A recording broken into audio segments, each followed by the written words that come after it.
তো গাইস বিয়ে তো কাল কমপ্লিট হয়ে গেছে আর আমরা সকালবেলাতে বাড়িও চলে এসেছিলাম।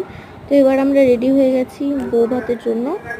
আর রায়কে এখানে দেখাতে পারলাম না, কারণ রায় কোথায় যে খেলে বেড়াচ্ছে আমি জানি না। তোমাদেরকে আগেই বলেছি যে ও এখানে এসে এক মুহূর্ত বসে না, সবসময় খেলে বেড়ায়। তো আমি রেডি হয়ে গেছি, দেখো আমাকে কেমন লাগছে। শাড়ি পরেছি একটা ভায়োলেট কালারের। আর চলো বৌদিকে দেখায়,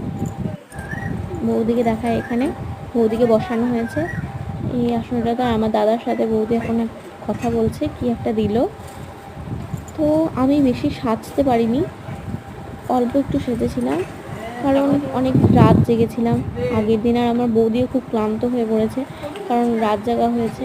আমাকে এক মুহূর্ত ঘুমোতে দেয়নি আমার দাদার বৌদি, বলেছে যে তুই বিয়ে দেখবো বলেছিস, তখন তোকে বিয়ে দেখতেই হবে। তো বৌদির সাথে তো আমাদের নতুন বৌদিকে তো দেখালাম। তো চলো, তো আমাদের বৌদি কেমন হয়েছে তোমরা কমেন্টে জানাবে। আর এখানে দাদা এই যে প্যান্টটা একটু গুটিয়ে নিচ্ছে, এই যে আমার দাদা।